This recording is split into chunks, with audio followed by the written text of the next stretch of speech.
Hi there, this is Erin from Crafts Everywhere. Today we're going to take a look at how to make the back cable on the Secrets sweater.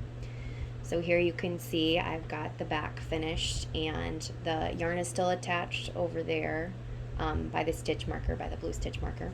And I am going to show you how to pick up the stitches and then begin the cable. So let's get started.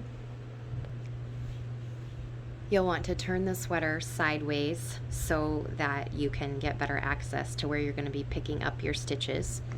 I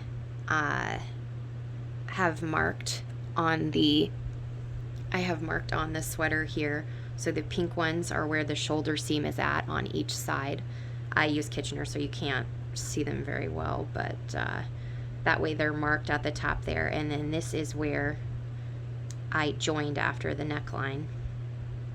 And so I've got my loop still from my final stitch there, and I will then be picking up the stitches from there.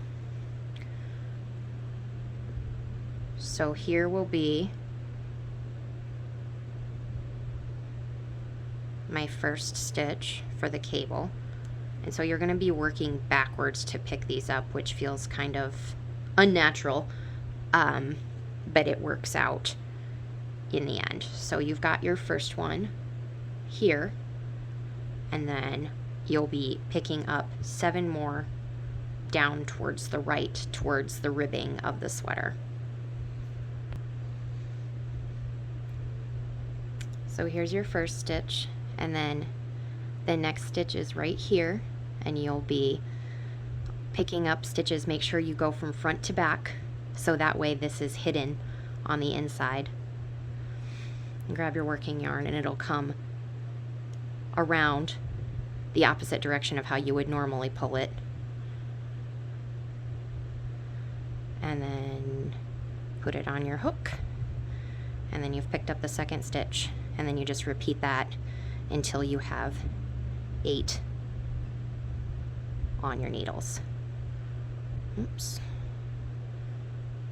This yarn's a little bit splitty, so I needed to use kind of a bigger crochet hook to pick them up.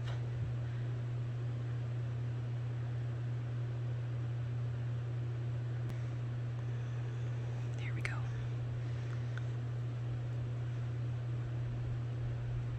All right, pull it through. Place on your needles.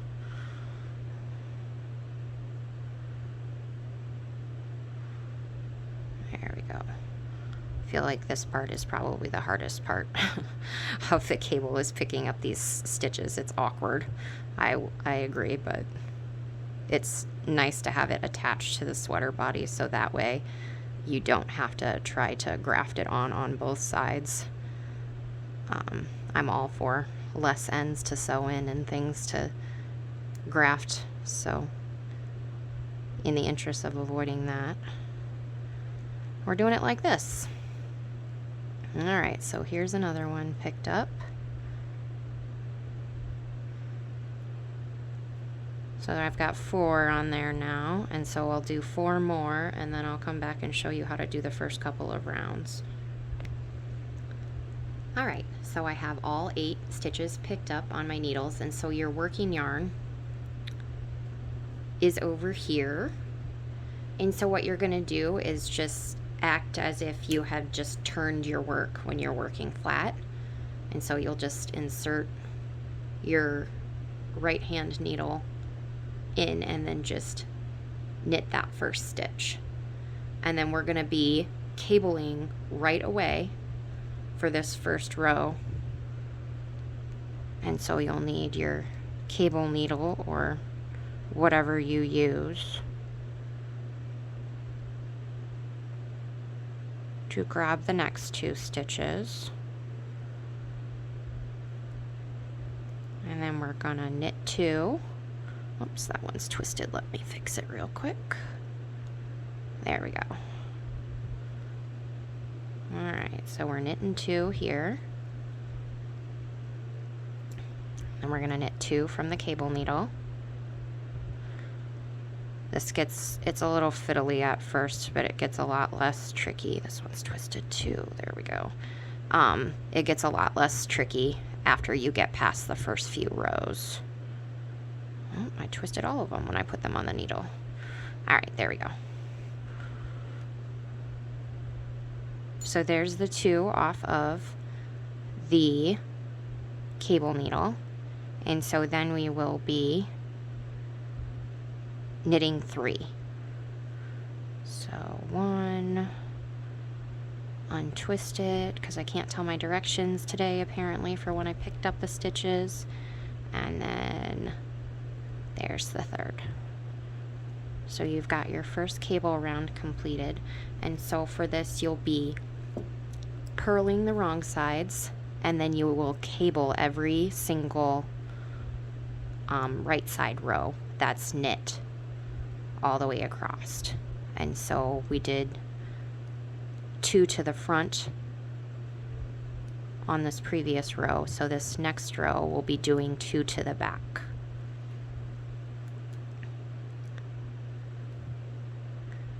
And you'll be able to see the cable start taking shape really quickly. All right, so let's do 2 to the back now. So we're gonna, for this one, we're gonna knit 3. 1, 2, 3. And then we are going to put 2 on the cable needle to the back of the work, like that. And then we're going to knit 2.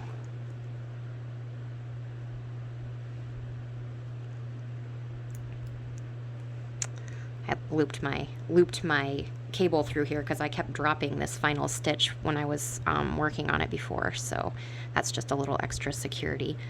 Now we're going to be knitting the 2 off the cable needle from the back. And then I'm just going to pull my needle back through here and knit this final stitch.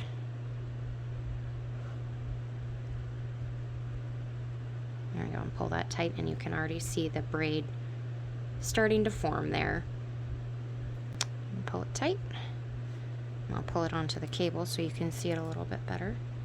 And then you will just keep working across like that. There we go. And then you'll just be working across. There's no set measurement for the braid since everybody's back is different, but what you want for this is for it to stretch all the way across to here with just a tiny bit of tension. Nothing that pulls it too hard or is too loose, otherwise you'll get off the shoulder. And then this just helps keep the shoulders in place too.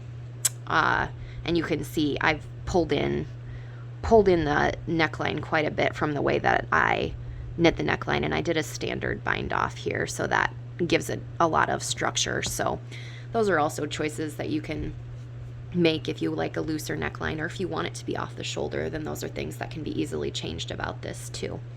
But then you work the cable across, and then I did a modified version of Kitchener stitch to graft it onto there.